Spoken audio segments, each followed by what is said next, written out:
ఏంటండి పథకాలు పథకాలు పథకాలు ఎందుకండి పథకాలు పథకాలు ఎందుకు డెవలప్మెంట్ ఉండాలి కానీ డెవలప్మెంట్ ఉంటే రూపాయి సంపాదించుకుంటాం అంతేకండి డెవలప్మెంట్ ఉంటే రూపాయి సంపాదించుకుంటాం పథకాల వల్ల ఏం ప్రయోజనం అందరు జనాలు పథకాలు పథకాలు పథకాలు అదే యావ జనాలకి రెండో యావ లేదు వస్తేనండి ఇప్పుడు జనం ఇస్తానన్నారు ఆయన కూడా ఇప్పుడే మొన్నే అవి వరదలు వచ్చినాయి అవి మొత్తం ప్రాబ్లమ్స్లో ఉన్నారుగా జనం నుంచి వస్తాయి ఇస్తానంటున్నారు వస్తాయి అది మహిళలకు ఫ్రీ బస్ తీసుకొస్తారు మీ ఆటో వాళ్ళకి ఇబ్బంది అంటారా ఏమండి మహిళలకు ఉచిత బస్సు మా ఆటోలకి ఏం ఇబ్బంది ఉండదని అంత అంటే మా ఈ ప్యాసింజర్ ఆటోలు కాదండి మా ఈ దోస్తు బళ్ళు మావి గూడ్స్ బళ్ళు మావి మళ్ళీ వాడి గురించి మనకు తెలియదు మా ప్యాసింజర్ ఆటోలు కాదు గూడ్స్ బళ్ళు మన చంద్రబాబు నాయుడు గారు అసెంబ్లీలో మాట్లాడడం జరిగింది అమరావతి పూర్తి చేసి తెలుగు ప్రజలకి అంకితం చేస్తారని చెప్పి చెప్తున్నారు చేస్తారా ఆయన అసలు చెప్పుకోకూడదు లేండి 5 సంవత్సరాలు ఆయన ఉంటే అయిపోయేది ఇప్పటికి 90% అయిపోయేది 50% అయిపోయేది అసలు ఇప్పుడు తీసేవాళ్ళు అటు ఇటు కాకుండా అయిపోయింది మళ్ళీ ఆయన కూడా చూసుకోవాలి కదా అంటే మరి గత ప్రభుత్వం జగన్మోహన్ రెడ్డి గారు 3 ప్రాంతాలలో అభివృద్ధి చెందడానికి నిర్ణయం తీసుకున్నామని చెప్తున్నారు అలా చేసి 5 సంవత్సరాలు గడిపేశారు ఆయన ఏమైనా చేశారా 5 సంవత్సరాల్లో చెప్పండి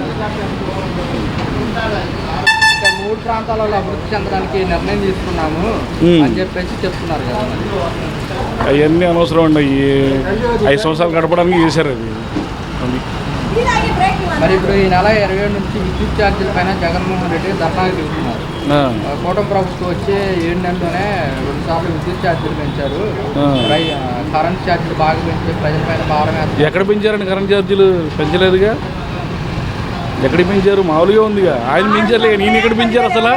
ఆయన పెంచారు కరెంట్ బిల్లు మేము కరెంటు కడుతున్నాం 6,000 7,000 అమ్మ మేము కట్టేది 800 600కి 3,000 4,000 కట్టా కరెంట్ బిల్లు ఆయన ప్రభుత్వంలో ఈ ప్రభుత్వంలో ఏం కట్టలేదండి అసలు కరెంట్ బిల్లు మరి మేము ధర్నా చేస్తాము ప్రజలపైన భారం పడుతుందని చెప్తున్నారు చేయనండి మళ్ళీ పబ్లిసిటీ చేసుకోవాలండి రేపు ఆయన ఇప్పుడు 4 సంవత్సరాల తర్వాత ఎలక్షన్లు వస్తాయి మళ్ళీ ఆయన పబ్లిసిటీ చేసుకోవాలిగా ఏం చేయకపోతే ఆయన మర్చిపోతారు కదా అది ఇప్పుడు సంక్రాంతి నుంచి ప్రజల్లోకి వెళ్తాను ప్రజల తరఫున పోరాడతాను అని చెప్పేసి పోరాటానికి కార్యక్రమాన్ని నిర్వహిస్తున్నారు చేయమనండి ఆయన ఓట్లు కోసం చేసుకొని ఉండే ఎవడ బాధలు ఆడుకుంటాయి ఇక అది అంటే మరి దీనివల్ల వెళ్ళటం వల్ల మరి మళ్ళీ వైసీపీ పుంజుకునే అవకాశం ఉంటుందంటారా పుంజుకునే అవకాశం ఉంటే ఈ పథకాలు వదిలేస్తే ఇంకేముండదండి ఇంకా చంద్రబాబు నాయుడు గారు వస్తాయి ఈసారి కూడా చాలా టైం ఉంది కదండి ఈ లోపల జమిలీ ఎలక్షన్స్ అంటున్నారన్న 2027 వస్తాయి అవి మనకు తెలియదండి ఒకవేళ వస్తే కనుక ఎవరికి నష్టం అంటారు ఎవరికి లాభం అంటారు ఎవరికి నష్టం ఉండిద్ది ఇదే వచ్చింది కూటమి ప్రభుత్వం వచ్చింది మరి వైసీపీ వాళ్ళు అంటే ఈ 7 నెలల్లోనే బాగా వ్యతిరేకత వచ్చింది మాకు 40% ఓట్ బ్యాంక్ ఉంది ప్రజలు మేము ఇచ్చిన పథకాలు ఇంకా గుర్తు పెట్టుకుంటున్నారు ఈసారి మేమే గెలుస్తాం అంటున్నారు అప్పుడు మాట కంటే గెలవని చూస్తాం గెలిచిన తర్వాత చూస్తాం కూటమి పరిపాలన వచ్చి 7 నెలలు అవుతుంది ఎలా ఉందంటారు ఏంటి కూటమి గురించి అండి కూటమి మీద పర్లేదండి కొద్దిగా చాలా బాగానే ఉంది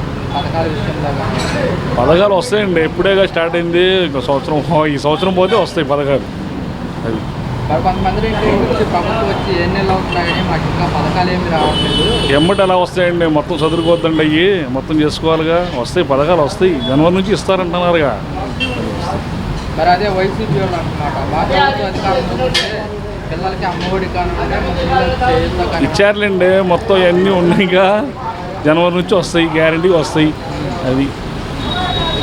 బాగానే ఉంది ఈ ప్రభుత్వం